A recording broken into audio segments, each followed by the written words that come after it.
Hello and welcome to the Wrestle Factor Podcast. My name is Josh. Join with me as always is my brother Jay. What's up? Today we're talking about wrestling. You knew that already, but let's do it. I couldn't tell by the name of the show. I couldn't channel and the I thought it was cupcakes or something. I don't know. I like cupcakes. Just kind of rambling at this point, but I think this week was a lot better than last week. Saw some character changes. A lot of people that were on last week were not on this week, and I thought it was kind of a bit refreshing. Bit of a change of pace. Yeah.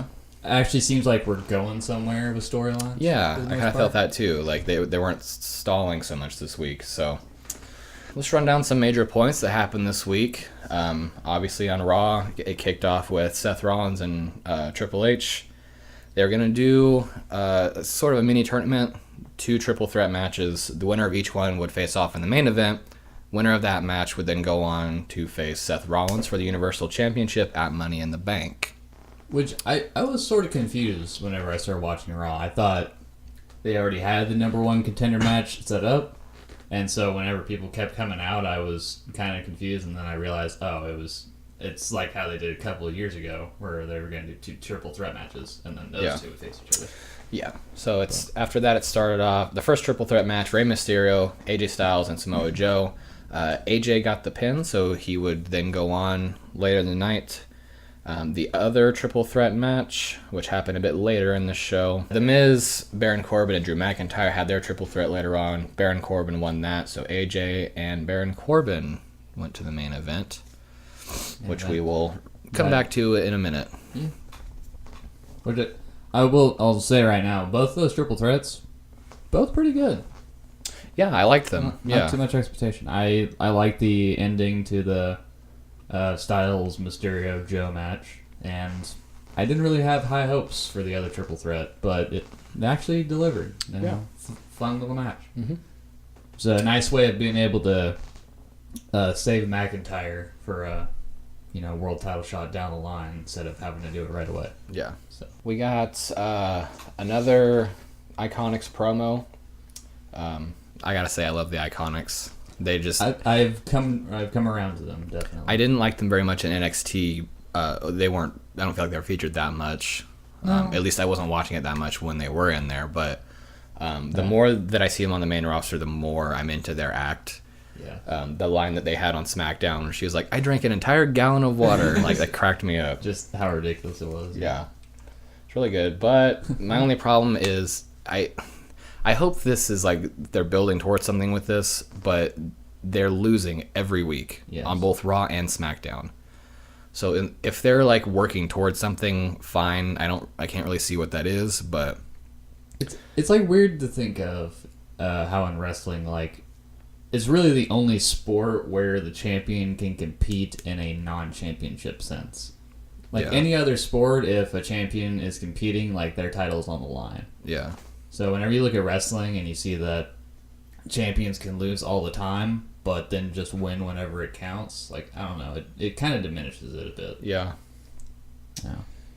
Unless they were doing some sort of like not like fighting to their full potential against people that they like are confident they could beat in a real match. Yeah. And then they're like, oh, well, that person's getting a title shot, and then like I just know that I can beat them, so I'll beat them. Yeah, but you should almost have that. You should almost have the mindset of wanting to win every match. You should, but they're also not babyface champions. Or, if they are cunning and crafty enough to be able to win the titles, why can't they win any regular match? Right. I don't know. I feel like it would make make your champion look better if people know that they can win, not just the fan. Like, oh, they can win whenever they want to. Right. It does. Now it's established. Now that I'm saying it out loud, it does seem a bit like an Iconics thing, though, where they would maybe trick you into thinking that you're better than them for them to like sneak out a win. Yeah. When the title's actually on the line. They did. Billie Kay had her match against against Naomi and lost. And then on SmackDown, Peyton Royce went up against Kairi Sane. Yes, Peyton Royce went up against Kairi Sane and lost that match. So very short match. It was pretty short, but it was almost like a squash match. Like I don't recall Peyton getting any offense on Kairi for that. Yeah, but I don't know. I guess it's just a dumb idea for your champions to look strong or something. Right. Actually like I said, champions. I guess I would be okay with that idea of them like tricking people into thinking they're good. But there's really nothing that outright says that that's what they're trying to do, and most people are just saying that your champions are losing. Basically. So, I mean, you got to win something once in a while. A lot of backstage interviews, a lot of promos on Raw, a lot of matches that, they're okay. Yeah. It looks like the Usos and the Revival might start something, which I'm excited to see that. Very interested. Yeah. I'm kind of glad that it's not really for the titles. Yeah. I feel like it's a program that doesn't really need it. Who'd have thought you can build a feud without titles? Exactly. Yeah. Just not throwing titles on somebody and you don't have an idea for them. Yeah. Literally what we were just talking about. But not only do we throw the titles on you and, you're going to lose every match you're on, but you're also going to be on both shows losing. Yeah. So perfect sense. Hey, more exposure. After the Usos and the Revival had their little backstage spat, which was very entertaining, by the way. The Usos just rattling off like one-liners and everything. Yeah. Really good. The subtle DUI joke where they just look at each other. Oh, yeah.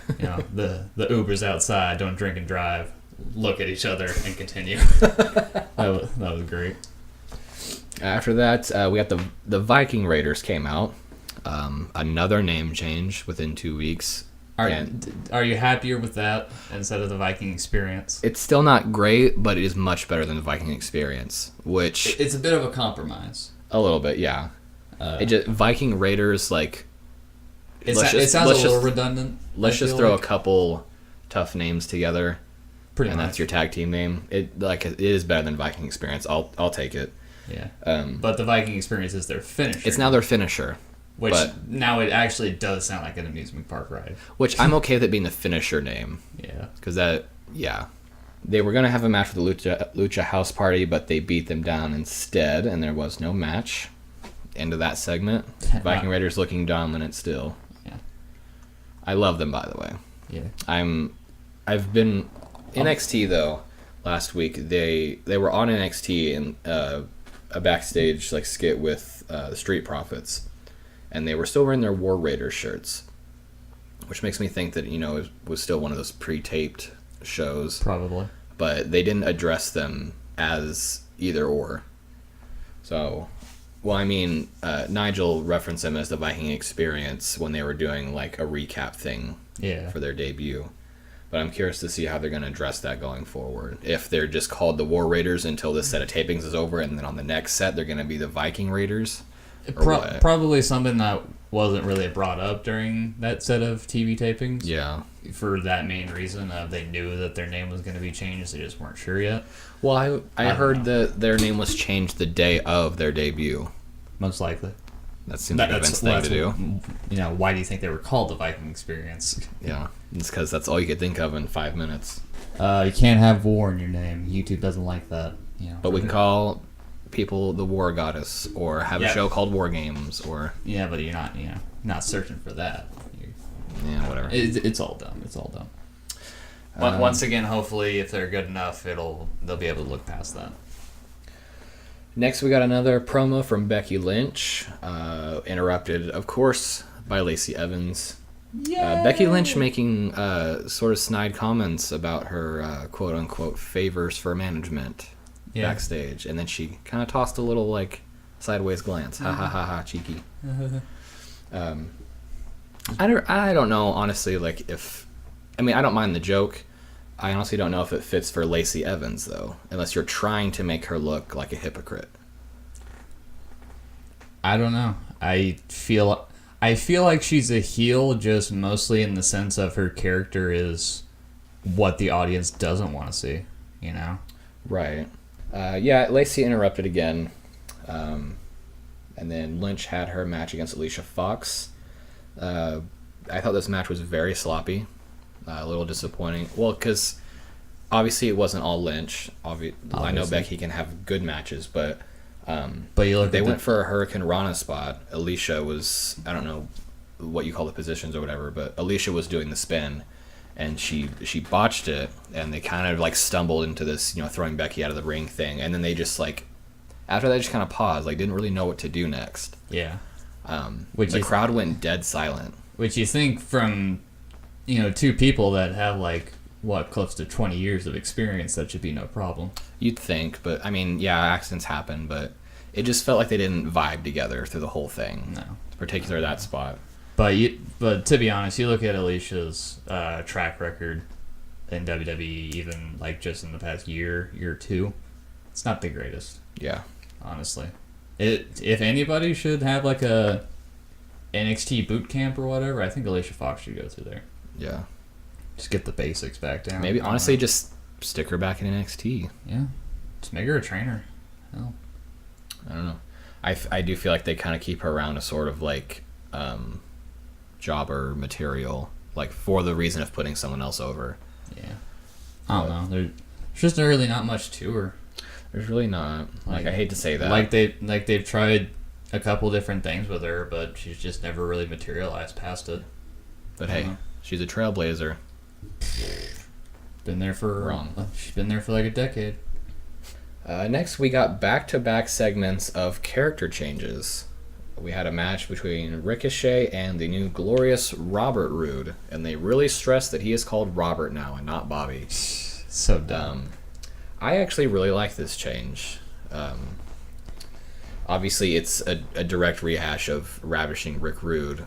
Which isn't a bad thing. It's not a terrible thing. But one of the all-time best bad guys. Right. It's just, it's a little too on the nose, and they intentionally ignored that. Yeah.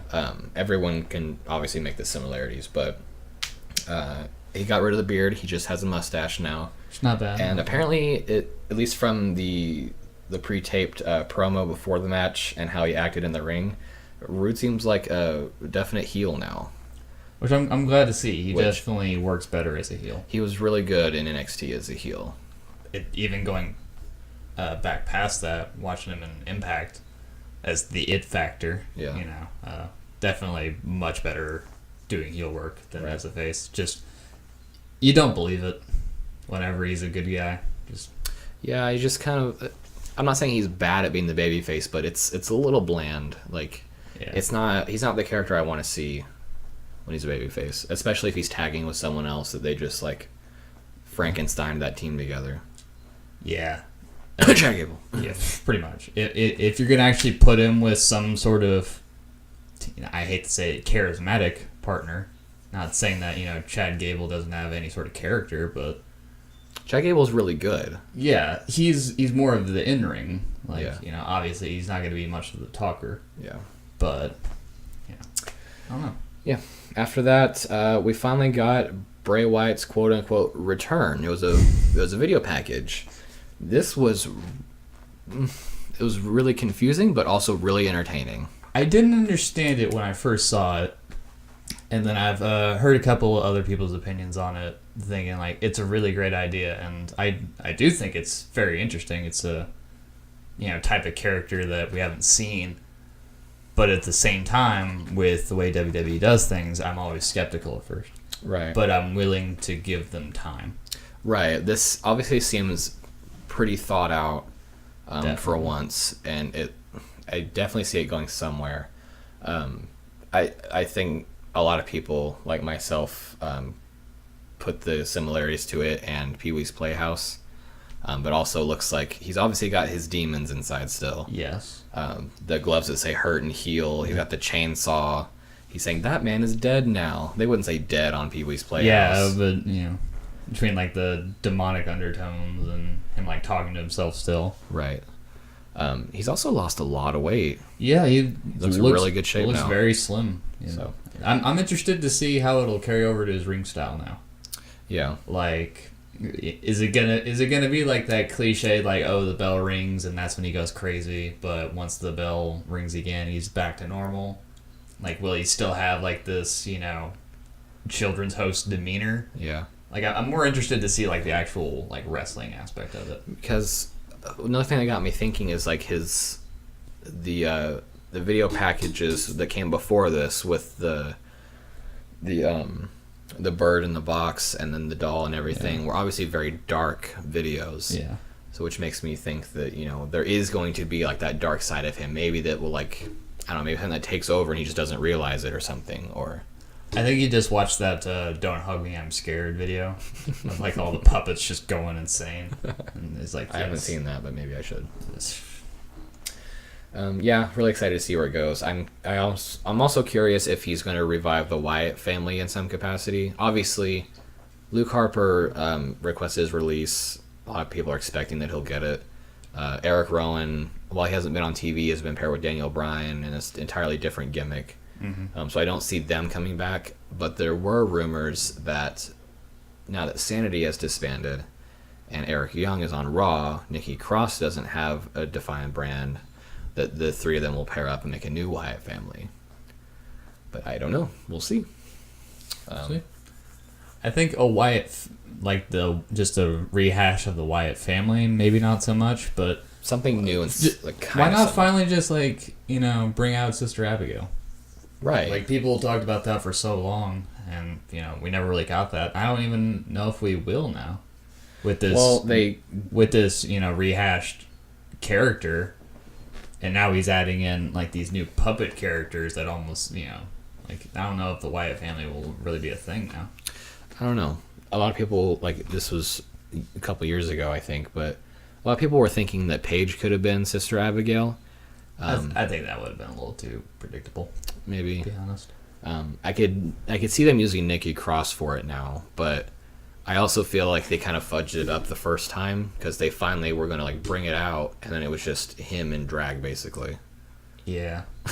He was pretending to be someone, and then they the horribly edited high pitched voice that he was doing. Can you believe that? It was gonna be like a Sister Abigail, dragged out Bray Wyatt versus a Halloween themed demon on a pay-per-view, but then Bray Wyatt got sick, so we ended up getting Finn Balor versus AJ Styles. I'm pretty sure that was how it was set up at the time. It's crazy. Although, WWE loves to pretend that we forget things and that we don't remember how things were booked. No. And it's fun to go back and look at how things actually finally hash themselves out. Mm-hmm.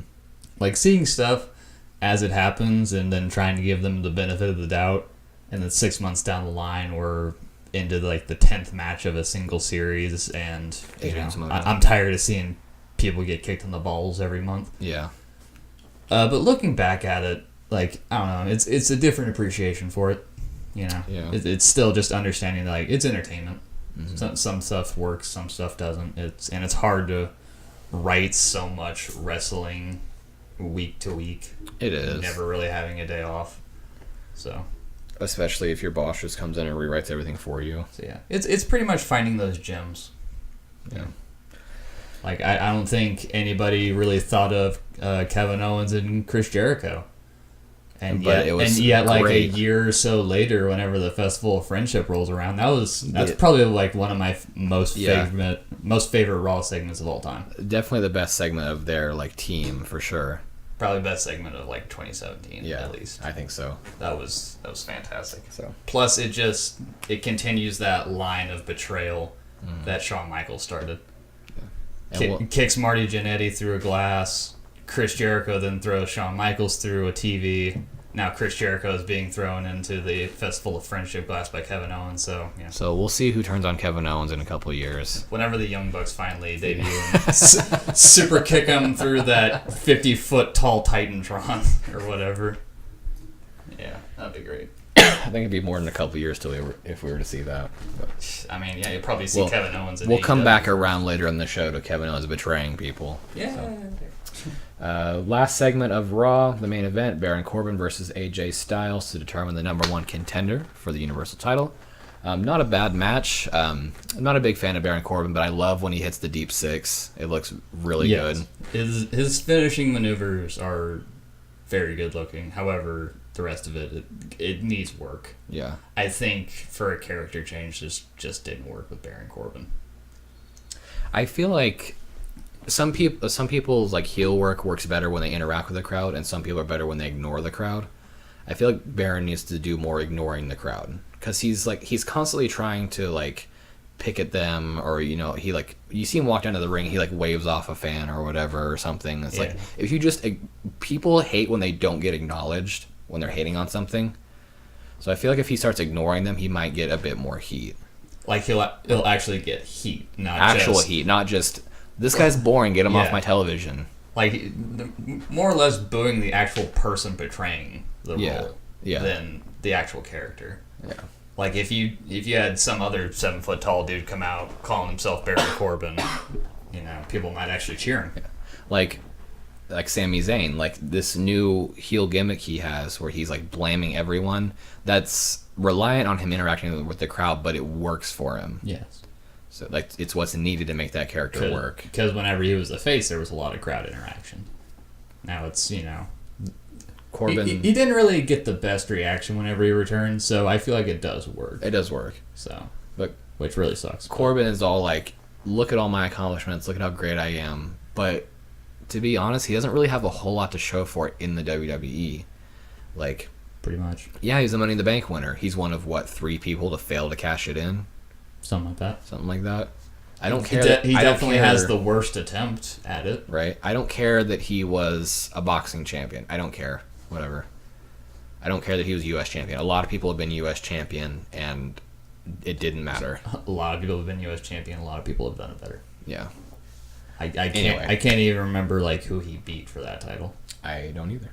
But because it was so long ago, it was a different gimmick. Us hating Baron Corbin is a topic for a different video. Anyway. This led to AJ getting the pin on Corbin, so AJ and Seth Rollins is now confirmed for Money in the Bank for Universal title. I'm happy for this. I am too. Both of our number 1 draft picks are going at it, so we'll see how the points lie come Money in the Bank. I mean, this is a total wrestling nerd moment, but I think it's Seth Rollins' 24 special on the network. Back when he was dealing with that first knee injury after he had to drop the title. I think they brought up at some point how he had a match with AJ Styles back in 2005 in some high school auditorium. Maybe if there was 100 people there, that would be shocking. And to think 14, 15 years later, they're fighting for... They're gonna compete in front of probably 16,000 people. That kid that AJ Styles just wrestled in a high school auditorium is now the Universal Champion in one of the biggest pay-per-views for the year. It's considered part of the Big 5 now. It's one of my favorite. I look forward to Money in the Bank. I would say that I look forward to it more than SummerSlam or Survivor Series. It's probably my 3rd favorite out of all. Yes, because third could be argued, 4th definitely. It's better than Survivor Series, I will say that. Well, because all the Survivor Series has going for it is the elimination match, which Raw vs. SmackDown, basically now. Which whatever, the one night a year, quote unquote. But SummerSlam doesn't have a gimmick for it. That's fine, but it's kind of like the big show to hold off until WrestleMania. Yeah, basically. But Money in the Bank, I love the Money in the Bank matches. I love it whenever people hold on to the briefcase. Right. Last year, the year that Alexa Bliss won it, or year when she was Dean the quickest Ambrose cash in of all time. Yeah. I hate whenever they cash in the same night. Cool for the surprise factor, but I like having that suspense because throughout the year. They love to have this this reset button ready to go in case they need to change storylines. Exactly. Money in the Bank is a guaranteed way to do that. If you just we can't think of any way to put him in the main event, but he's got the Money in the Bank briefcase. Make him cash it in. And you can switch it over to somebody else. Yeah. That can be a whole other storyline. I can't remember what the reason was, but Edge ended up winning Mr. Kennedy's. So while Edge has only won one Money in the Bank match, he's technically a 2-time cash-in. And didn't Braun Strowman win it off of Kevin Owens? If I'm remembering correctly? No, Braun Strowman had it. And I think he was in a match where if he lost, Kevin could have won it. Are you sure? Yeah, I think that was the steel cage match. I remember them fighting for it, but I thought Kevin had it first, but maybe I'm wrong. No, Braun won it. Okay. I think he cashed it in. As if he needs it. Yeah, I think he cashed it in for Crown Jewel or something. Yeah, he he like planned his cash in. He's like, I'm gonna cash it in because I don't want to do this behind. Yeah. Whenever Brock Lesnar shows up, I want to cash in this Money in the Bank briefcase, and then you're gonna get these hands. I just spiked the mic right there. Yeah, but I also hate it. I hate it when it's predictable for the Money in the Bank winner. Most of the time. Sometimes there is a predictable winner. It's like, okay, yeah, that's pretty cool. Yeah. And I hate it whenever they cash it in immediately. If I had my way, I would say like at least a 4-month buffer. You know, like the pay-per-view is happening in May this year. I would say don't even attempt to cash it until after SummerSlam.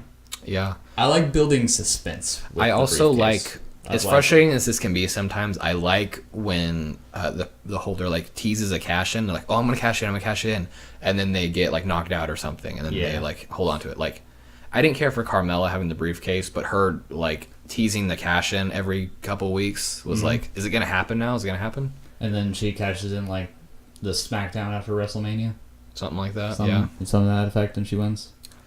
I didn't care much for being champion, but I just like, when's it gonna happen? Like, I just feel like it's so cheap whenever you have them win it that night, and then an hour later they're already using it. Why didn't you just book them for the main event?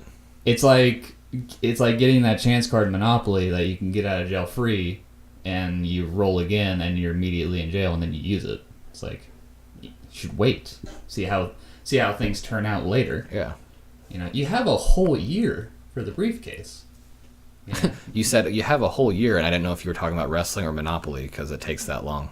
I mean, I've had some Monopoly games that, God, I wish they would. I've had Monopoly games that didn't get finished because everyone got so tired of playing. Well, about 2 hours in, and you've probably gone around the board 5 times. Yeah, it's a little tiring. Anyway, that's back on track. Just the Wrestle Factor, not the Monopoly Factor. Yeah. SmackDown started with a Shane McMahon promo. I liked this promo because it made him look like a real hypocrite. He was like, how could you put your hands on someone's father? It's disgusting. Yeah, I thought that was really good. Roman Reigns Shane McMahon called out Roman Reigns. He came out. Roman had the microphone, and then he just tossed it aside and was ready for the brawl. I thought that was interesting. Yeah. Usually there's at least a couple words spoken, but he was, just like, no. I don't feel like it. You know what's about to happen. And before they could even start fighting, Elias comes out and attacks Reigns. Kind of just beats him down, and that's just kind of the end of that segment. And then I really like how they're booking Elias. Yeah. I feel like on Raw, even though it wasn't always like really portrayed, I think they thought very highly of Elias. Mm-hmm. He's definitely more of a main roster talent. Just with the way his character works. Well, yeah, because he was boring in NXT. Yeah. Well, he had an idea, but it never really could get to, He didn't really get fleshed out. He hardly ever played his guitar. He just carried it to the ring with him. Yeah. But anyway, the way that they're kind of booking him on SmackDown, like putting him with the McMahons, I feel, really adds some importance to him. And as we saw there was a couple other segments between him and Shane. Like, they're kind of doing this, like, they're kind of like buddies now, it looks like. Because they showed Elias, like, on the back of Shane's limo, just playing the guitar, and then Shane jumps in, he's like, that was really cool. Like, you want to get out of here now? Yeah, let's leave. And then they took off, and it was like, okay, cool, they're friends now. I dig it. I'm curious to see where it goes from here. Maybe they consider him really important because of his multi-talented, abilities. Yeah. Like how he can wrestle Andy's, he can sell millions of records too. Dude, this may be a unpopular opinion, but I enjoyed the whole Elias EP. I thought it was a great character development.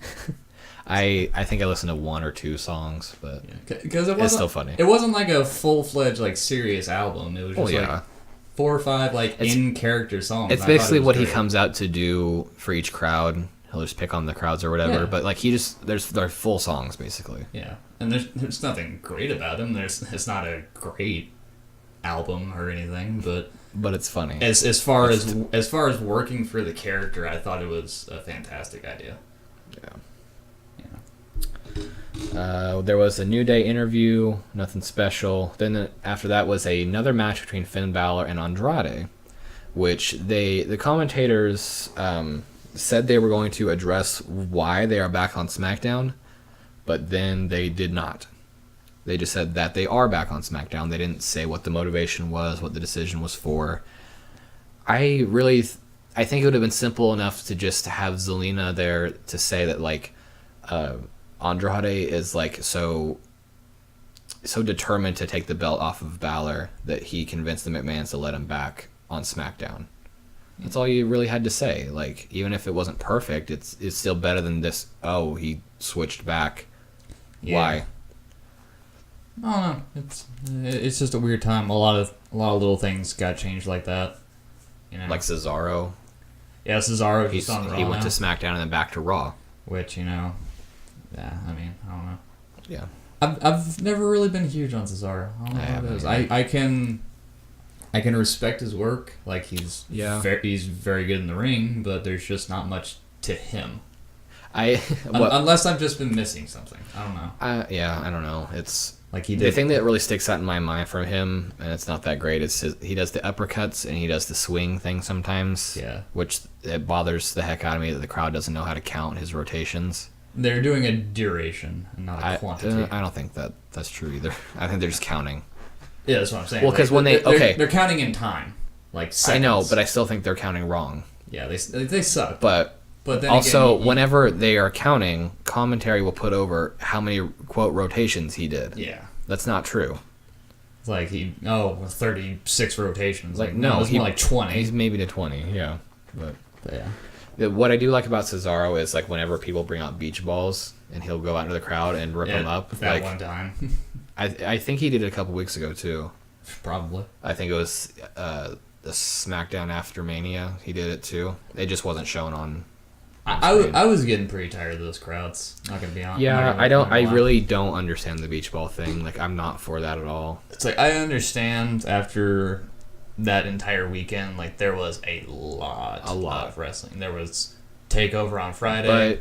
But if you're into indies, there was the Ring of Honor New Japan the G1 Supercard on Saturday, the 10-hour WrestleMania experience, Raw and SmackDown. Plus, some of these fans, I bet you, went to WrestleMania Access. Yeah, they probably did the Worlds Collide tournament. Yeah, it was just so much. A lot of wrestling. At the same time, it's whenever the crowd gets disinterested or distracted or anything, that's when the entire product just goes. Because then, if the crowd's not interested, the wrestlers don't know how to really react. The commentators are just going to start talking about whatever they want. Yeah, the wrestlers sometimes don't care to put on a good product because no one's watching them. Exactly, and then the people at home are going to get bored. Like I was going to say, the people at home like us are noticing that the crowd is distracted by something, and I'm not watching the wrestling anymore. I'm getting distracted by the crowd. Can they show me what the crowd's looking at real quick? Yeah. You hear the crowd cheer, and they're all looking off one way, and then they all start booing and chanting, a-hole or whatever. At one point, they were all like... somebody brought out a beach ball. Yeah. At one point, they were all, like, looking off to the right side of the screen, and they were all chanting, "You deserve it." Yeah. But while a match was going on. Yeah. It's fine if you're just interested in the product at some point, but also, like, if you're going to spend your money and, like, buy the tickets to all of those shows on the same weekend, like, no offense, you knew what you were getting into. Yeah. Watch the show. The only time I was really okay with it was when we were at Mania 34 and they had the beach balls for Reigns versus Lesnar. Let's be honest, that match sucked. Well, because security at AT&T Stadium is terrible. That's being nice. That's Mania 32. Yeah. Mania 32 in Dallas. We were there too. AT&T Stadium. In line until about 10 minutes before the actual show starts. Look behind us. Apparently there's no line anymore because security just was marching them around us. Yeah, and no one told us. So we finally got in, 2/3 of the way through the pre-show.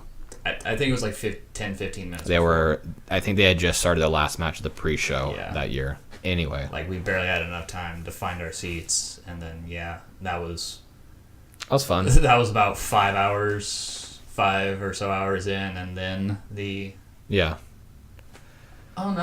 stood out in the Texas humidity for a good 2.5 hours. No, that was 32. 34, right? Was Reigns versus Lesnar? That's what I was talking about. Yes. I'm done. I'm sorry. I mean, still, security in AT&T. No, because 32 was Reigns versus Triple H for the world title. That still sucked. I didn't hate it. I mean, I wasn't big on Roman at the time, but I mean, it was just a very predictable ending, a pretty slow match, especially at the end of that. That was like the first Mania where they went like 5 hours. I just really liked their promo package played "Hail to the King" by Avenged Sevenfold. That was great. that was probably that's probably the best part of the whole show. It's probably Hunter's choice if I had to guess. Oh yeah, I always thought that maybe he should use that as his entrance once in a while. It'd be cool If he really wants to play up his King of Kings character. Dude, can you imagine like WrestleMania 36, Avenged Sevenfold plays him to the ring? Dude, like at Mania 34. Can't have Motorhead. At Mania 34, I mean, I guess this makes sense that it wouldn't work because Mania 34 was very colorful, like Mardi Gras stuff. Anyway, I saw someone's artwork of Triple H as Kratos from the new God of War. They barely had to change a thing, it looked like. He looked just like him. Yeah. Just like with the face paint and everything. Like, yeah, if he came out as Kratos... He's way too tan. Makeup, dude, come on. Anyway, we've gotten way off topic. Talking about Mania and how the lines suck and beach balls and whatnot. I mean, hey. Anyway. Wrestling. Back to the show. Wrestling. After the Balor Andrade match, we got Kyrie versus Peyton Royce with a very enjoyable pre-match promo with the Iconics. I drank a whole gallon of water. Really? A whole gallon? Yeah. Very funny. I thought that was a colorful way to be able to make an excuse for him. Like, I wasn't ready. I was way dehydrated. I just, I had to pee during the whole match. Exactly. I drank a whole gallon of water. But now I drink a whole gallon of water. I'm focused. I'm ready. And then she loses. And then she loses to Kairi Sane in maybe 5 minutes. One finisher, and that was it. Yeah. Which I'm happy for Kairi. I almost prefer Kairi in a singles capacity. Yeah, her whole I honestly didn't feel like I was getting tired out between her and Shayna in NXT. She's a great wrestler, and the pirate character isn't bad. I don't know. She needs a talker. She does, and I think that's why they put her with Paige. But Paige didn't say anything this week. Paige isn't a manager. I'm sorry. I like Paige. She was entertaining, but I never really saw her as a talker anyway. Yeah, I've heard that people aren't really a fan of Paige managing these two. Plus, it makes no sense. But it really doesn't. But I mean, why do you have... Is it just because they're different nationalities, or is there some other reason? Because that's really the only thing I've heard is that she's British and they're Japanese. Who cares? Anyway, I feel like WWE is really taking away the manager role. You don't even really need to see it in NXT. Yeah, and I feel like it's something that would... I kind of figured it would really help a lot of people to just have talkers. I don't know. It seemed to be such a bigger thing back in wrestling. I kind of figured we'd see Paul Ellering with a new team by now on NXT. Doesn't like to travel. It's the main on thing. NXT though. Still, I don't know. I feel like as a one-time thing, he just really likes the idea, but I don't know. Are the Authors of Pain both injured right now?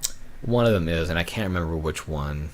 Yeah. to expect them to return with a completely new name and new names themselves. Yeah. Like the Disciples of Destruction or something. The author experience. The book signing. The book signing. Forward by my fist. Yep, Sane got the pin on Royce in a quick match, which led straight into a match. It was supposed to be a match between Jinder Mahal and Chad Gable. Lars Sullivan came out and attacked pretty much everyone except Jinder. He got away. Lars! As it says on his trunks. Yeah. I'm still waiting for the Sullivan to be dropped. That's what I was thinking too. He's just going to be Lars. He's going to be Lars. And it's going to be dumb, but because, I'm waiting for it. When he was in NXT, they kind of...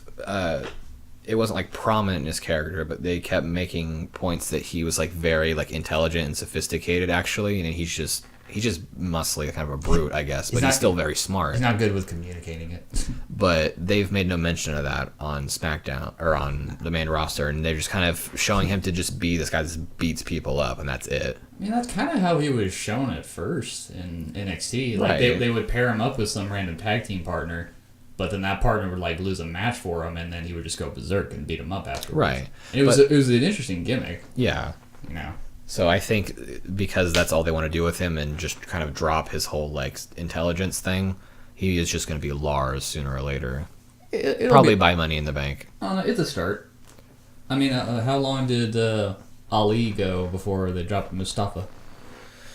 I don't know.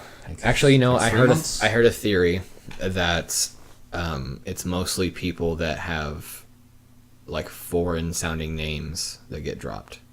I can see that. Like Antonio was dropped from Cesaro's name. Well, how do you drop Alexander but keep Rusev then? Because Rusev is Bulgarian.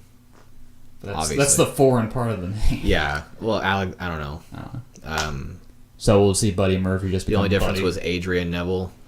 Like, I don't know why they dropped Adrian from that, because Neville just sounds like a nerd. I think since they kind of went with like the straight up superhero gimmick, maybe just like a one Neville man. Yeah, Mighty Mouse. Mighty Mouse. Mighty Elf. But R-Truth tried to come out and had a brawl with Sullivan. Lars ended up beating him down anyway. Lars standing tall, beating down 4 people. I bet they will have a match on the Money in the Bank pre-show. Probably. Probably. That was... You know that Cena-Sullivan match that was teased for WrestleMania? Mm-hmm. I feel like they might do that for SummerSlam. We'll see. Now that, Lars... If he can be the Doctor of Thugonomics, then yeah. I don't know. Keep that around for a while. Well, SummerSlam's usually like, the bad guys win. So I feel like it would be a big stage. It's plenty of time to build him up between now and then. I mean, R-Truth's an interesting start, but it's a start. It's a start. He's beating people up. It looks good. He looks strong. Yeah. It's surprising, actually. This led into another promo involving Becky Lynch. Actually started with Charlotte. Becky Lynch came out. They were talking, and Bayley interrupted, which led to a match between Flair and Bayley to decide the number 1 contender for the SmackDown Women's Championship. I was really, really hoping that Bayley would pull out the win here because, and I'm sure a lot of people feel this way, like Charlotte and Becky have had enough matches for a while. It's starting to feel a bit to me like Cena Orton. Yeah, they're getting self-aware.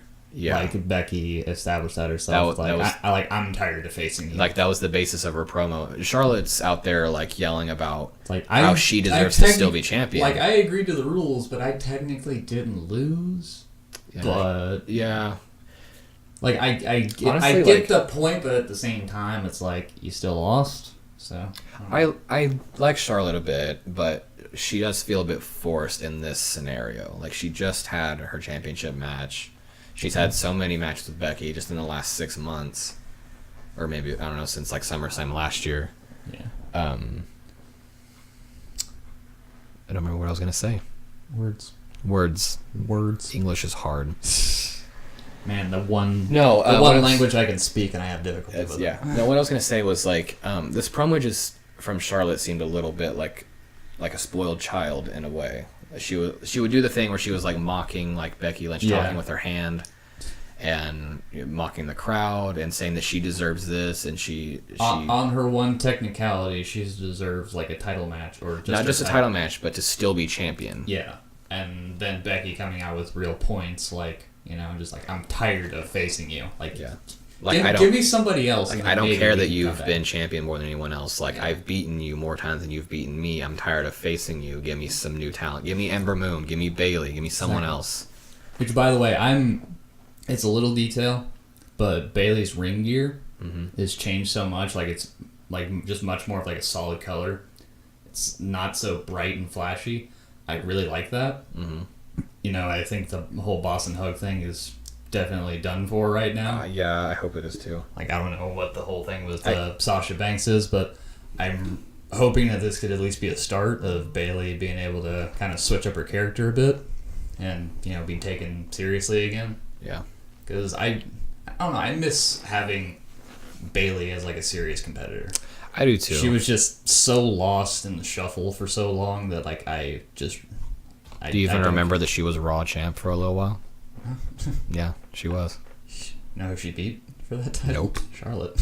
Did she really? Yeah, she ended Charlotte's like undefeated pay-per-view streak, or something like that. Or yeah, it was like that's how forgettable that was. But yeah. I don't know if she actually beat her for the title, but she did beat Charlotte's undefeated streak. It's very dumb. I couldn't help but notice last night during the segment, that Bayley and Sasha, their history has kind of kept them alongside each other, and then Charlotte and Becky have been kept alongside each other.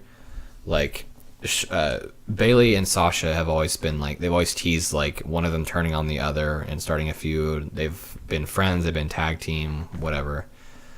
Becky and Sasha was also when the three of them were brought up, Becky, Charlotte, and Sasha. Sasha was on a separate team from the other two. Yeah. Charlotte and Becky were brought up as part of PCB, and they've just always kind of been side by side, been kind of buddies. Charlotte turned, and then they came back to being friends, and then Sasha has had connections with all three of them, even the slightest. Major feud with Charlotte, tag team with Bayley. They had that one match her and Becky had that one match in NXT, which was alright.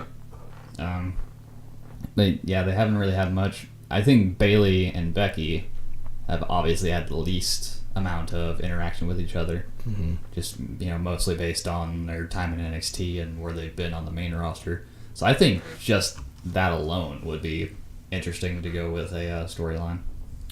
Yeah. And like I said, I was really hoping that Bayley would win this match just so we can see something different.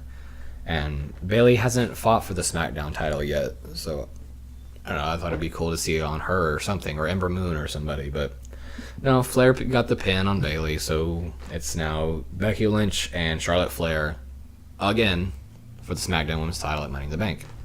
I feel like if anything, they're going to use it to where I don't see Becky having both titles by the end of Money in the Bank. I don't see her being titleless, but not having both titles. So either she's going to lose to Charlotte and just completely destroy Lacey, or she's going to defend against Charlotte, but that's going to tire her out so much that Lacey's able to pick up the victory. I just don't see where this is going, because I don't really know if I want Lacey to be the one to beat her for the Raw title. I would rather Becky hold on to the Raw title, but I don't want Charlotte to beat her for it, and then it continues this feud. Yeah. So maybe she defends. I feel like to make her seem more of the man or whatever, she'll successfully defend both for this one show, and then the follow-up show she'll lose one. Because I don't know, I kind of feel like they kind of dropped the ball with Seth Rollins in that respect when he was both the WWE and the US champ at the same time. I don't think that was supposed to be a long thing. Maybe it wasn't. I don't know, but kind of for shock. He held them both for less than a month. I think if you want one pay-per-view to the next. If you want Becky to be this big deal you so far have put all your investment into, let her defend both of them for one show. Something. Yeah. It makes it feel like her winning the belt was not a fluke, and that she actually knows how to defend them both. I want Becky and Charlotte to take a break from each other for a while. She retains both. They go on to that Saudi show in June, and right after the opening pyro, just her music hits, and she walks out with both titles. Yeah. Yeah. What are you talking about? No women. I'm the man. But also, I don't know. If Becky stays Raw Women's Champ and loses the SmackDown title, I feel like that's more of an incentive for Becky to be on Raw and therefore away from Charlotte. Yeah. Because that's the only reason she's on both brands, is because she has both titles. So, I don't know. Hopefully I get more of an idea as the storylines progress. I think they shot themselves in the foot overbooking this thing. Or they might just swerve us. Who knows? Maybe she'll lose both titles. I don't know. I think Asuka could have just gone on to WrestleMania to have a match herself. They probably could have trimmed down the entire WrestleMania card. It would have been a whole lot better. Mm-hmm. Would have been a whole lot shorter. I probably would have cared more about the main event by that point. Yeah. Instead of being 6 or 7 hours into the show. But I don't know. Like with all things WWE, just got to give it time. Yeah. And hopefully we can look back on it as a good feud. Oh, they'll, when they make the video package for it years later, they'll only keep in the good bits, and they made. If you want nothing but good memories, just watch the promo packages. They made the Lynch Rousey Charlotte match at WrestleMania feel like it hasn't been drug on for the last 6 months. It makes it feel like they've been building it intensely for 2 or 3. Because you think, knowing that you have the same amount of time every year between Royal Rumble's like last Sunday in January. WrestleMania is usually like the first Sunday in April. Like, you got just a little over 2 months to book something. You're telling me you can't, and you can't map that out. And you can also do it without your Royal Rumble winner having to re-earn their title shot. You don't have to do that. Exactly. It's all done. You can make them look like an underdog a bit without having to do that. Yeah. You know what you do? You keep if Becky wins the Rumble and Charlotte's the champion going into Mania, you keep them separate until the last pay-per-view before Mania, and then they get involved with each other. Because Becky's already guaranteed that shot. She just has to, sit in the sidelines and see who's champion at that time. Exactly. That's all. You don't have to get her involved with Charlotte for 3 months up to that. Like, you see who the Royal Rumble winners are, you get to the pay-per-view the next month, and then they get to decide, and you can build from there. Yeah. So, like, have it be... Yes, build towards the decision, too. Exactly. Like, not just be like, okay, Becky, you won. Who are you going to fight now? It's like, okay, the Royal Rumble's over. This is literally, like, your last possible chance to get into a title picture or to be a champion going into WrestleMania. Because, like, once, the February pay-per-view is over, it's just build up. Yeah. Like, it's just getting matches sold and making things happen. But I also feel like maybe they could cut it down to just one pay-per-view between the Rumble and Mania. It'd be nice. Even though, like, after Fastlane, there was still, like, 6 or 7 weeks of build, which they didn't really get started on until about 3 weeks out. I would say, like, 5 or 6 weeks of build for your biggest show of the year. That's not bad. I mean... I feel like it's pretty good, but... I mean, there are boxing matches that get, built up for, like, a year and a half. It's ridiculous. I don't know. I feel like if you build it right, it'd be good. We got to pick up the pace a little bit because we're closing out on an hour. Yeah. Let's just skip through some stuff. Lastly was the main event. Kofi Kingston versus Shinsuke Nakamura. Xavier Woods and Kevin Owens were also there because they're all part of the temporary New Day right now. And don't you hate it whenever you see people and you understand it's like there's really nothing going on for you here. You're just kind of filling a spot. I felt that way with Shinsuke. And I thought you were going to say something else. No. I felt like, I understand this is just going to, like, this is probably just going to be like a quick win for Kofi. There was no reason for Shinsuke to be in the main event against Kofi. Exactly. Except for the heel turn. Which I had spoiled for me, not gonna lie. I made the mistake of getting on YouTube. So. Before you've watched SmackDown. But. So that kind of diminished the main event too. But it's like, you're not going to have Kofi Kingston lose to Shinsuke Nakamura. I'm not going to say that I called it, but I will say that during this match, the thought went through my head that Kevin is going to turn on Kofi at some point. He's going to do it. I didn't really expect it to be tonight. It's weird. I thought that the same thing. I don't know why. But, I mean, I feel like kind of everyone saw it coming because Kevin is more of a heel. I really thought that they were going to... I thought that whole being put in the New Day thing was just for last week. I didn't realize that was going to carry on. Yeah. I thought maybe if they were going to stick with Kevin, they might have like a different person each week or something. Yeah, but at the same time, it is weird whenever Kevin Owens just doesn't have anything. Right. Like, even the stuff with Braun Strowman is like, he at least had a program where it was like, they had a talked about segment each week, whether it was good or bad. Yeah. It's like they usually had something going on. But, yeah, after Rusev interfered and got the DQ, Kofi wins the match. Xavier and Kevin got in the ring and they started celebrating, and then Owens kicked Kofi with the super kick, turned heel, and started beating him down. Gave Xavier a powerbomb onto the apron, and then he just kind of like stared menacingly at him. And another thought went through my head that maybe Kevin like took his opportunity to join the New Day because Big E is out, and now he can take out Xavier, and the only person standing between him and that title is Kofi now. Yeah. So I'm wondering if maybe they won't write Xavier off TV next week. I don't know. Well, I mean, look, no one's dumb enough to think that Kevin isn't going to be fighting for the title at Money in the Bank now. Oh, definitely. I think it's needed. With Daniel Bryan just injured or whatever is going on right now, SmackDown lost their top heel, and with Superstar Shakeup, I don't know if there's really any other main eventers to There's really not for Kofi to go up against. So but here's the thing: do you put the title on Kevin be some serious heat. Yeah. Give it that. I don't know. I think he could honestly do more with it. I think if they could have at least continued the story between Kofi and Daniel, if they could have had like at least another match, maybe they could have stretched out Kofi's. But I think it was more for just that moment.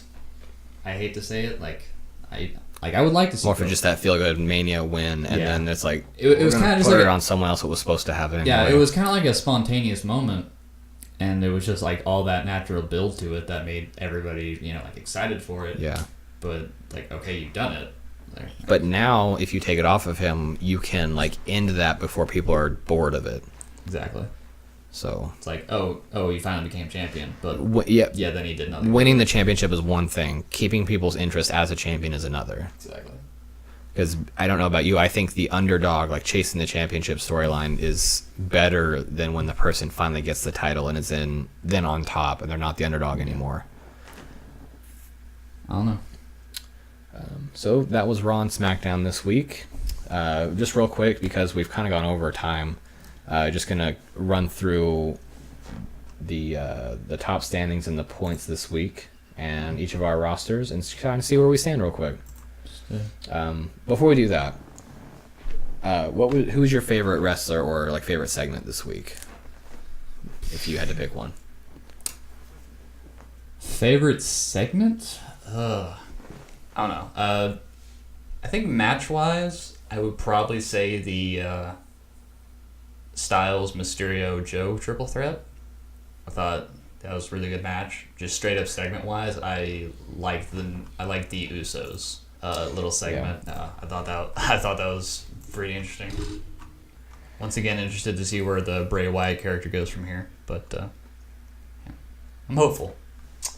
I would say that just because they've been like freshened up a little bit, I would say that my favorite bit this week was probably a tie between Robert Roode's new character change or the Bray Wyatt video package, because I'm really curious to see where the Bray Wyatt stuff is going. I just want to know what they're going to do with his character now. Like I said, I'm more interested to see how they'll transfer it to the ring, but right. In the meantime, just seeing how this character is in this new form, it'll be interesting. Yeah. Not just a straight up supernatural. Yeah. Okay. So, top 10 this week. This is overall points, not points earned just this week. Although they are pretty close to each other. Tied for 10th place with 14 points, Kevin Owens and Naomi. Really? Yeah. Just because Naomi got wins 2 weeks in a row. So what all did Kevin Owens get points for this week? This week, they had the backstage interview between the three of them early on in SmackDown, and then they were all part of the main event. Yeah. And then Kevin got the beatdown on Kofi and Xavier. So Kevin only got 5 points this week, compared to but he already got last week. So yeah, but he got 9 last week. Yeah, so Naomi got 7 each week. So just because she was in a couple matches and she won them. All right. 9th place, tied for 8th, Charlotte Flair and Kairi Sane with 15 points each. Pretty good. 8-time champion, rookie. Pretty tech in the scheme. New face, we'll say. She's not rookie so much. In the WWE sense. Yeah. Tied for 6th with 16 points each, Bayley and Roman Reigns. Are you kind of starting to see where like this fantasy league is like how it's lining up? Definitely, it's gonna be interesting between now and SummerSlam. Interesting thing to know is both of them got the majority of their points last week. Bayley only earned 1 point this week. Roman only got 2. Yep. So yeah. And if they have another off week, they could, they'd fall pretty far 20. behind. Yeah. Because Baron and Xavier also have 12, and they're right behind Naomi and Kevin. Not tied for 5th, but in 5th place with 17 points is Seth Rollins. I'm glad he's up there, but he was also my number 1 pick, and he's a Universal Champion. Kind of expect him to be a little higher. I don't know. while he's being featured more than the previous champion, he hasn't really had a match yet, has he? He had one match, I think, last week. Yeah. But he only got 5 points this week, and it was from the promo at the beginning, and then he came out at the end of the show. So he was not in any matches. He just appeared a couple times. This is like the third Raw after Mania. He's only had one match so far. I mean, not terrible. But... I don't know if he had one the day after Mania. No, I think he might have had like one last week. I don't know. We weren't counting the points then, but whatever. Yeah. Fourth place with 18 points, Finn Balor. Woo! Champion, deserves to be in the top 5, I would think. I mean, boo that he's on your roster, but what's up? Third place, 22 points, Kofi Kingston. Yay! You got someone up there, man. Actually, you got 2 people up there. WWE champion ranking higher than the Universal champion. Yeah. How it should be. How it should be. For a real title. Second place, may or may not be surprising, with 25 points is AJ Styles. Not even a champion, and he's in second place. I mean, it's not surprising. Above both the world champions and the Intercontinental champion. It's not surprising. He's just really good. He earned 17 points this week. It's a phenomenal one. Because he was he's in that first segment, and then he won 2 matches. The second of which was in the main event. Featured quite heavily throughout the show. So yeah, it really pays off when you win your matches, huh? Oh yeah. Who'd have thunk? Winning. Get your points. First place, as always. Gotta give it up for Becky Two Belts. 37 points altogether. She earned 20 this week. And yeah, whenever just carrying all that gold around, can't help but get points. Because whenever you have a title, it's another point added onto every rule that awards points, except for the main event. That's just 1 point there. And she's got 2 belts, so. So I'm mostly rooting for her to lose the titles just because it helps you whenever she does. Well, like I said, if the Iconics actually start winning, I feel like we'd be neck and neck because that's 2 women that have title belts right there. Exactly. So you've basically got an extra set of tag belts. Yes. Because I've got the Hardys, right? You've got both tag team champions. I do. Yeah. Well, because Ryder and Hawkins aren't doing jack squat. I mean, they got points this week. They got 2 points this week. They didn't get anything last week because they lost. They each got 2 points, though. I know. That's 4 points for your Raw Tag Team Champions across 2 weeks. What the F? I have 12 points for the Iconics. Hey, that should make you feel better then, because you're okay. So your roster score right now is 160 points. Yeah. Mine's 184. You're only 24 points behind simply because the tag team that you have is losing. The thing is, they come out and cut a promo before every match, so you're getting something from that. But if they were actually winning matches, I have no doubt that you'd be ahead of me now. Well, I think the thing was like they each had a match like last week or something, and then now each of them had a match this week, something to that effect. Yeah, that's 4 matches or 3 they lost. Yeah, like 3. That's because they tagged last week, I think. Something like that. I don't know. It's so hard to keep track when they're on both shows. They could be doing better. It could be. Main thing. And also, they could have double the points right now if WWE was smart, but no.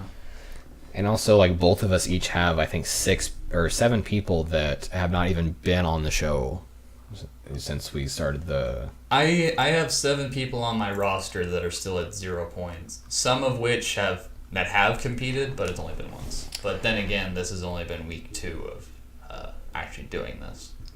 So all of the people that have been on Raw or SmackDown that still have 0 points are Alicia Fox, Ali, Carmella, Cedric Alexander, Ricochet, surprisingly, and Ruby Riott.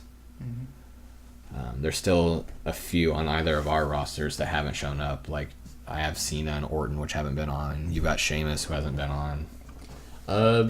If rumors are to be believed, Sheamus won't be on there for a while. Why is that? Apparently he's injured. Oh, I didn't hear anything about that. Yeah, like Sheamus is injured, Big E's injured. Well, at least they addressed Big E. Yeah. Well, there's a reason that Sheamus isn't with Cesaro. Yeah. They're not him up. They're not gonna repackage Sheamus. Right. There's only so many different ways you can do a mohawk and a beard. Honestly though, I wish I've seen the videos of him where he doesn't have the mohawk. He looks more appealing without the mohawk. Yeah, it's an interesting look. If they turn him back face, he can just like not spike up the mohawk and just keep it lying flat or something. I don't know. But I'm not really sure what they could do with Sheamus. Neither here nor there. But we've gone way over time. That's all we have time for this week. Hope you enjoyed the show. Make sure you come back next week for more Fantasy League and more wrestling. Yay. Woo! Peace.